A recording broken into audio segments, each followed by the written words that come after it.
Berapa bayaran Mel Syahputra? Orang kepercayaan Nikita Mirzani Bieber didatangi polisi. Nama Mel Syahputra tengah diperbincangan publik selepas mengaku didatangi oleh polisi. Mel sendiri dikenal sebagai salah satu orang dekat Nikita Mirzani. Ada juga yang menyebut Mel Syahputra sebagai asisten Nikita Mirzani karena kedapatan sering menemani ibu 3 anak tersebut. Lewat unggahannya, Mel Syahputra mengakui jika dia dipolisikan pada 3 Desember 2024 oleh seseorang tanpa mengungkap kasusnya. Namun, Mel dibuat kaget lantaran kasusnya naik ke tahap penyelidikan hingga dirinya didatangi polisi saat berada di kos. Saya juga bingung. Saya bukan narkoba, bukan gembong, bukan maling, bukan teroris, tiba-tiba datang 9 orang, di mana saya masih tidur, jam 9 pagi, ujar Mel dalam video Instagram. Lebih lanjut, Mel bercerita saat itu terjadi penggeledahan, ponsel pribadinya juga disita. Lantaran mendadak, sosok bertato itu merasa ada kejanggalan. Ia pun mengaku mendapat surat panggilan polisi untuk pemeriksaan pada 17 Januari 2025, namun di tanggal itu dia ke Timika. Bersamaan dengan itu sosok Mel Syahputra hingga bayarannya disorot. Kira-kira berapa? Usut punya usut, Mel Syahputra sempat bekerja menjadi asisten mendiang Olga Syahputra sebelum dekat dengan Nikita Mirzani. Mel juga kenal sederet figur publik. Kini, Mel Syahputra dianggap sebagai salah satu orang kepercayaan Nikita Mirzani dan seringkali ikut bersuara terkait masalah yang dihadapi oleh Nikmir. Meski begitu, Mel Syahputra mengaku dirinya tak bekerja dengan Nikita Mirzani. Dalam hal ini, status pekerjaannya dengan Nikmir tidak pasti. Meski begitu, Mel secara gamblang mengaku setiap bulan ditransfer oleh artis kontroversial itu. Tak tanggung-tanggung, ia membocorkan nominal 35 juta rupiah sebagai gajinya. Mau tahu gaji aku? Nih aku sebutin sekali doang, ujar Mel saat sesi live seperti dilihat dari postingan berita drama Malayaman.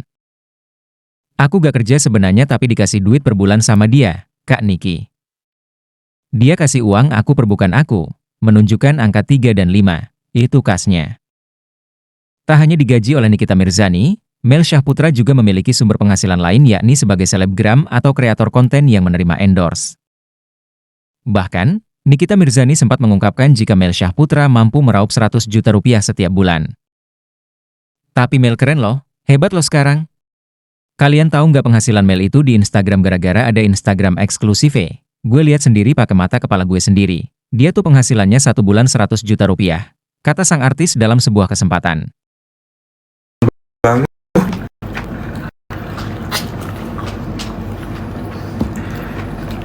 Bismillahirrahmanirrahim.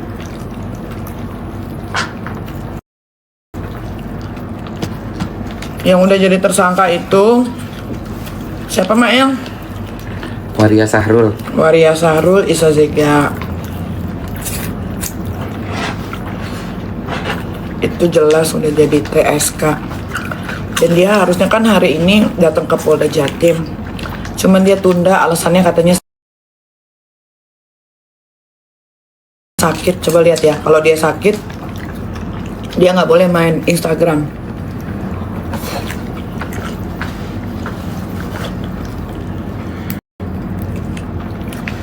Ini bukan nasi padang, nasi kuning.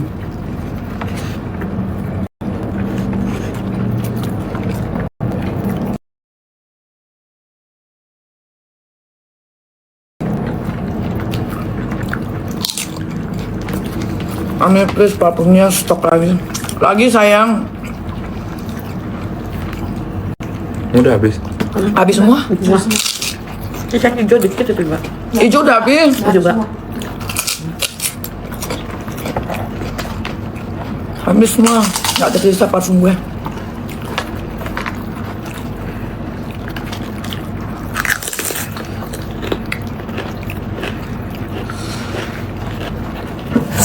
Astaga. Entah nada itu nah. Iya. Ini Kak butuh minum berat. Mana? Aman. Aku tuh di Timika guys, jadi nggak bisa datang ke acara BPOM. Tapi percuma juga datang ke acara BPOM hari ini tuh, nggak jelas acaranya, pusing.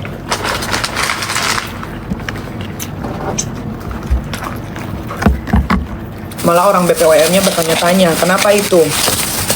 Pada persaingan skincare apa segala macem.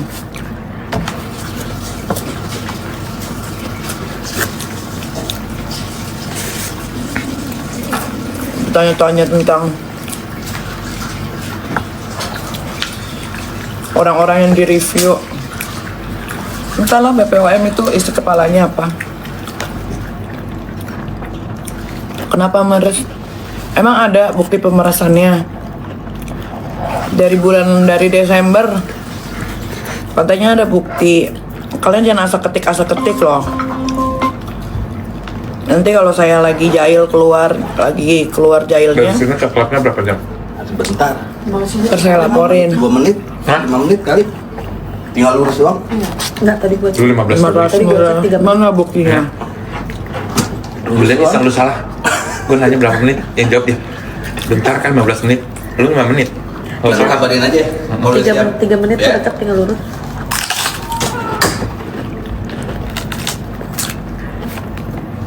Gue tadi mau cari mall kan. Mana ada mau di sini, Jeng? Ada Diana apa gitu namanya mallnya. Terus gitu pas baru nyampe kasur gue cuci muka semua, mandi dikit, mandi badan. Lu tahu? Lu agak bangun gue. Kita bukan gitu, nah, nonton. Udah nggak bangun. Video sare. Kayaknya gue mau tidur lagi nanti habis cek sauna. Udah dapet herdu. Gue tuh nggak, mereka belum jelasin si ini ya, mau ngeduin gimana.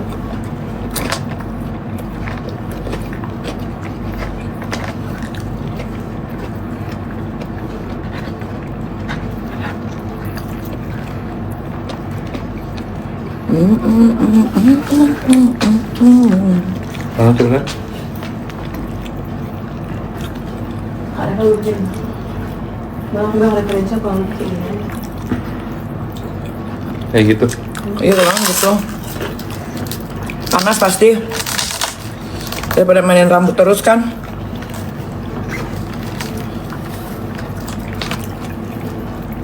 Yang aman. Matthew mana? Matthew di Jakarta. Kenapa unfollow Matthew katanya? Enggak, Cong. Kayaknya kepencet deh. Kan gue suka marah sama dia satu tempat tidur. Iya. Lagi scroll kali ya. Lagi liat IG-nya dia. Gue liat dia tidur tapi handphonenya bunyi. Gini aja. Kaget. Jadinya gue juga ikut terkantuk kan. Kayaknya kepencet. Makanya pas tadi pada DM gue, Matthew, WhatsApp gue, sayang kamu unfollow aku, hah? Gue bilang, tidak. Sare emang suka lagi begitu. Itu gara-gara kengantukan, sare. Heboh. Dia WhatsApp kan. Kan dia nelfonin gue, si Matthew kan, banyak kali kan. Gue silent, handphone. Pas Bang Fahmi akhirnya yang gue angkat, gue baca WhatsAppnya dia. Sayang aku salah apa? Kok aku di unfollow kamu katanya. Hah? Gua cek bener tulis follow back. Anjir.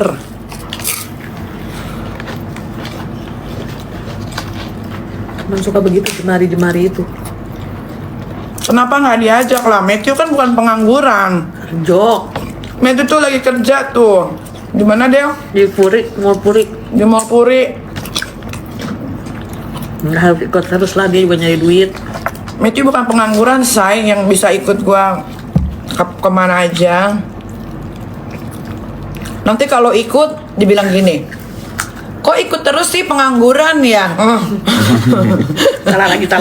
Salah lagi aja. Ayamnya endul, Iya kan? tapi kurang sayap. Gua dada. Paha bawah.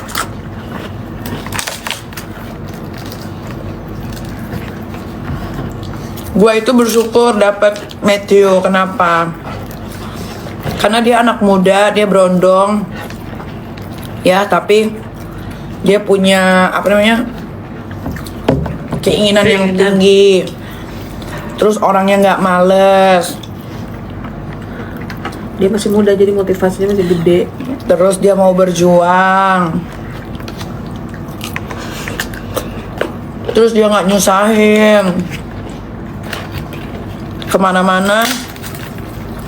Mungkin dia mau menunjukkan bahwa gue ini bertanggung jawab gitu ya. Nah jadi kalau misalkan lagi makan atau lagi kemana, dia yang bayarin. Itu walaupun misalkan cuma bayarin 200.000, 300.000, Kemarin tapi di Eropa juga gitu kali ya. ya, tapi untuk gua itu sesuatu hal yang besar. Kenapa? Karena kalau apa ya namanya? Ada niat untuk itu loh. Iya. Kalau orang udah mau Ada tanggung jawab. apa sih tanggung jawab gitu loh, kayak waktu di Eropa. Kan kita ke sana misalkan kemana-mana naik Ubernya harus dua, yang satu pakai handphone Dea, yang satu pakai handphone Matthew. Yang bayar. Nah kalau di handphone Dea itu kan udah gue masukin ke kartu kredit gue, jadi kalau pesan Uber ya tinggal pesan. Nah kalau Matthew itu kan dia nggak, maksudnya dia pakai Uber tapi dia nggak pakai CC, nggak pakai kartu kredit, jadi By cash. kemana-mana by cash gitu kan. Nah buat gua dia melakukan hal kecil aja, kayak ya Allah paling berapa sih bayar taksi Uber di Eropa, paling 35 euro, 45 euro gitu kan. Tapi itu satu hal yang Nilai plus lah. nilai plus yang berarti gitu untuk gue, kayak gitu. Kok Lu ada mau tanggung jawab Tanggung nih. jawab. kok keren ya, walaupun yang dibayarin misalkan hanya ya Hal-hal kecil. hal-hal kecil, ngerti nggak? Gue tuh suka sama hal-hal kecil. Ada effortnya. Yang bertanggung jawab Kayak dari hal misal, kecil dulu. iya kayak misalkan, saya nonton yuk gitu. Nah ya udah, kalau yang dulu itu kan, saya nonton yuk, ya udah gue yang bayar gitu. Tapi Matthew dari awal gue kenal dia, berawal dari syuting sampai sekarang, dia selalu menunjukkan sisi kegentlemanannya dia sebagai laki-laki. Tidak mau kondo. Tidak mau kondom, walaupun umurnya masih muda. Kalau diukur banyak kan duit gue lah dibanding dia, tapi effortnya dia, rasa sayangnya dia itu udah kelihatan banget dari sekarang. Bachelor. Tolong.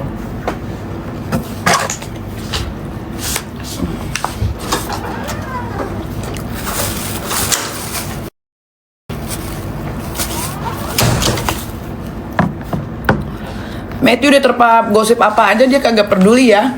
Dia tuh termasuk Dia anak muda banget, nggak dia, ketawa. dia anak muda banget, dia anak muda Gen Z banget. Dia dikatain apa sama kalian tuh, kalau misalkan ada dia lagi scroll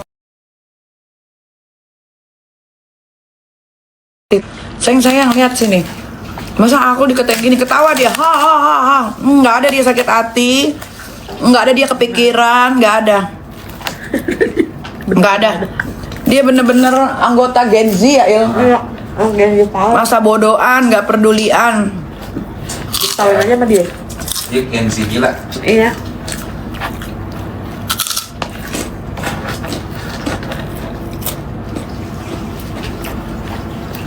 Dia kalau cuma verbal dia bisa ngatasin sendiri dengan cara ketawa.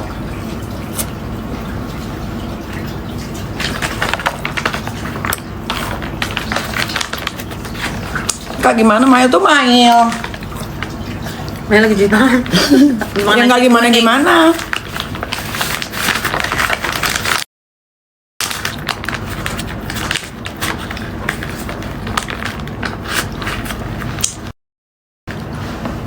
Kayak masih misalkan kalian nih kan suka bikin apa?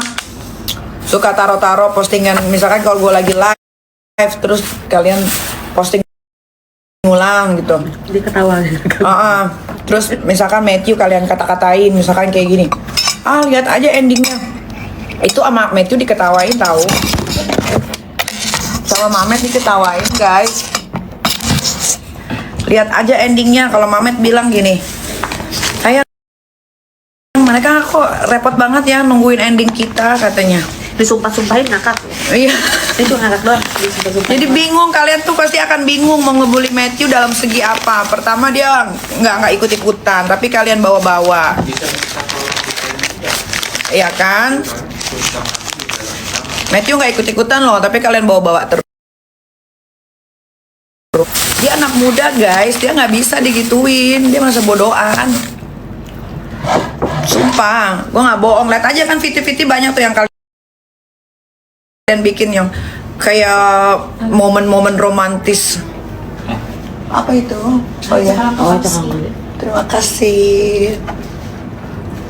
Terima kasih. Alam bufu. Tengah bubu. Tanda tangan saja bisa? Bisa. Ya. Il tanda tangan dulu, Il.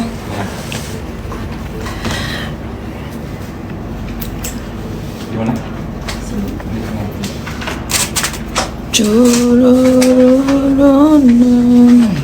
Nih kayak misalkan kalian posting-posting ulang, aku sama Matthew misalkan lagi romantisan gitu kan, kalian taruh di akun-akun kalian, terus kalian bilang gini semua, tunggu endingnya. Ngapain kalian nunggu endingnya? Itu Matthew ketawa tahu. Atau Matthew, sayang mereka nungguin ending kita sampai kapan ya? Gitu-gitu. Lucu dia tuh anaknya Matthew tuh.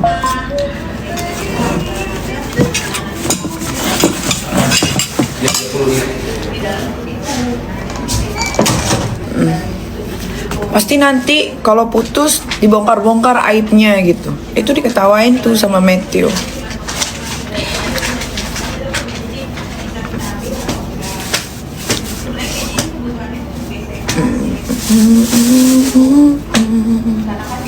Dea, lu ngapain Dea? Gue mau cuci tangan Dea. Apa lu? Carinya tuh kayak grup WhatsApp. Ngomongin tentang rumah, tentang otomotif, tentang kayak gitu-gitulah, tentang otomotif gitu-gitu. Nah, sebenarnya sesimpel itu sih secara SOE-nya gitu. Nah, itu kunci gua kan? Bukan buzzer yang gimana-gimana. Itu. Tadi aku pas diskusi sama Gua malah bilang sama anak-anak kunci gua di kamar. lagi Apa sih main? Cong, mau ini jam berapa? 18 Aska dong, ada apa Aska? gitu udah ngobrolin tentang si kerjasama ini, maksudnya gambaran. Oh, jam berapa? Ada gambaran. Cek, sound check. Tadi ngomong sama Mas Anda. Sekarang aja ya. Biar Nanya cepet dulu ke Cici, tidur lagi, karena cuy. Takutnya kalau untuk kerja sama yang kayak gini tuh kayak apakah mau lewat Yuyu misalnya kayak gitu. Cuman aku bilang Mas Anda, nanti aku coba tadi Cici. Cuman aku kalau misalnya kita yang ambil buat apa namanya revenue kita sebenarnya bisa Mas, karena ini maksudnya ada hal-hal yang gimana banget gitu. Aku ngomong gitu sama Mas Anda dan aku juga udah jelasin. Teh, Aska mana teh? Lu Farhan nyari tahu secara Aska? supply ke third party kita gitu lah Ci, buat coba Katanya nelpon. dulu secara kampanyenya gitu sih. Oh, tadi Aska nelpon ke Aniki kenapa teh? Bukan telepon WhatsApp. Kenapa tanya? Minta makan. Oh iya, makan apa tanya? Nah itu Makan apa, itu Aska, belum teh? ketahuan tuh berapa. Coba suruh cek. Nanti aku coba Cek aja, teh. ya. Tadi tuh dia ngirimin Mbak Devi itu ngirimin di grup sih, karena dia tuh minta tolong corekin di. Apa itu? Urusan Oke, ya udah paling nanti aku coba diskusi sama Vero. keluarga gua aja sama gua nggak boleh Aku lagi muncul. nanyain kriterianya gimana, Ngapain sama suruh-suruh bareng Mbak Nanda juga, kan. mantan laki gue muncul? Nggak ada urusan. Nanti mau ini aja. Ya, makasih Mandi.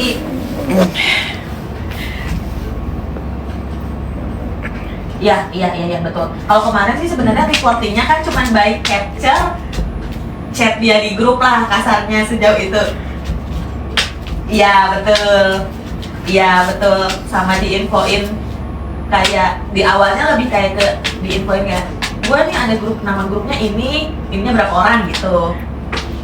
Mantan laki gue, keluarga gue tuh nggak ada yang pansos. Karena mereka tahu mereka itu bukan selebriti, yang selebriti itu gue.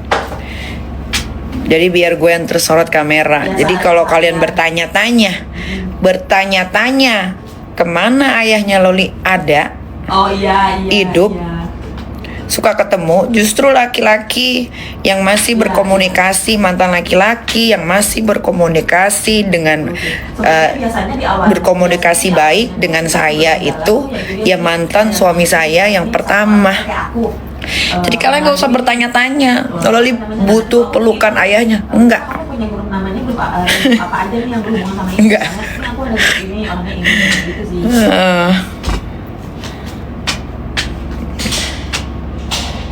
Iya sih benar.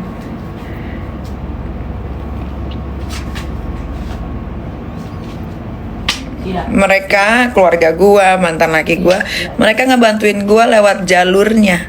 Mereka nggak suka disorot media, sayang. Nggak kayak musuh-musuh gua tuh. Senang kali disorot media. Artis bukan, pengusaha bukan, nggak jelas kerjaannya pose.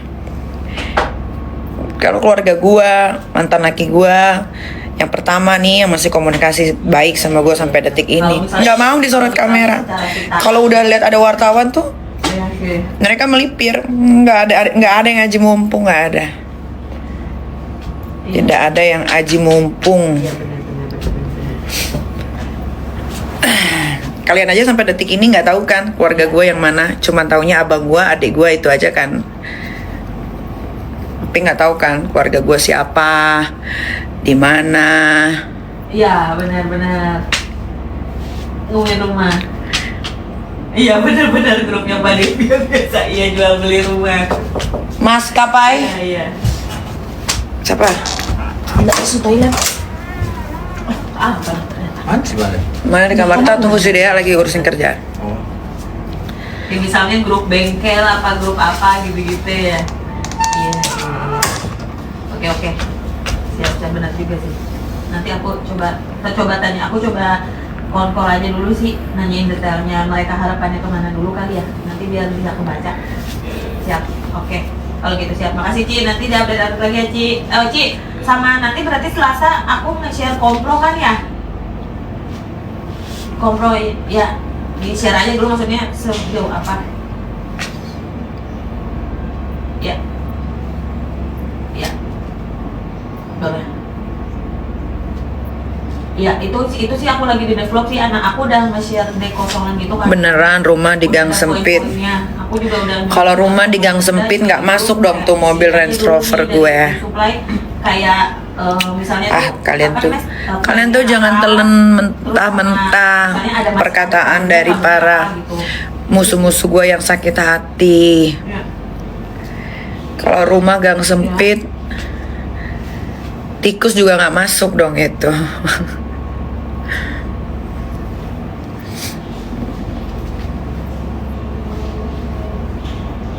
Iya. Strategi plannya gitu kan biar lebih ini.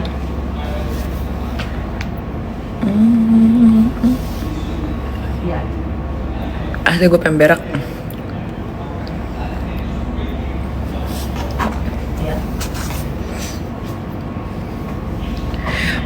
BPOM rame sekali, ya rame lah mereka pada